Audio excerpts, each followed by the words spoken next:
One of my favorite proofs from outer space that the galaxy is young and that God created it recently is short period comets.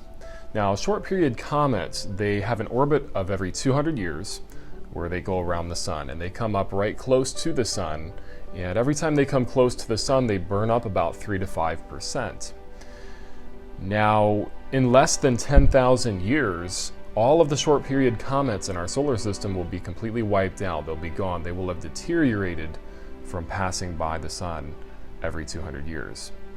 And so that causing them to burn up 3 to 5% means that they were placed there recently in time past and not millions of years ago. Because remember, if they were there millions of years ago, they would have completely deteriorated by now, and they wouldn't even exist. We wouldn't even have comets in space. And long period comets that have a larger orbit, those would be gone in less than 100,000 years. So even long period comets are consistent with 6,000 year creation.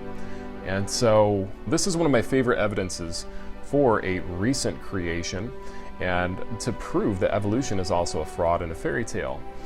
Now, whenever I bring this up to an evolutionist, typically they will say, if they know science, they will say, well, there must be some Oort cloud out in outer space beyond our solar system that is literally throwing these comets into our solar system and recreating the comets, since you have ones that deteriorate in less than 10,000 years.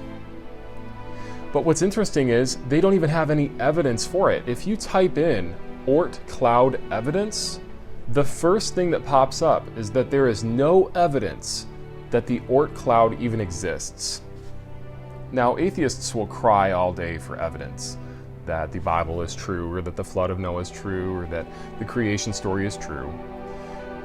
And they will accuse us of supposedly having quote-unquote blind faith when they themselves don't even have any evidence whatsoever for this supposed Oort cloud that creates comets and somehow spirals them perfectly into our galaxy. The whole thing is just a complete hoax that these people believe in, this evolution theory. It's a complete joke. And just the fact that they try to say, well, there must be some Oort cloud out there that spirals these things in, and you ask them, where's your evidence for it? The first thing that the internet says is, there is no evidence that the Oort cloud exists. And of course, scientific papers also state that there is no evidence for it whatsoever. There is no definitive evidence for Oort clouds. Atheists will accuse us all day of having blind faith and not having any reasons for what we believe in. But when we actually look around us in the galaxy, and especially with regards to cosmology and the solar system, we have definitive proof that it was a recent creation, and these comets were created instantly and placed in an orbit within the last 10,000 years. That is consistent with the scientific method. And always remember that short period comets that God has placed down in our solar system are definitive proof that the universe was created recently, not billions of years ago. God bless, guys.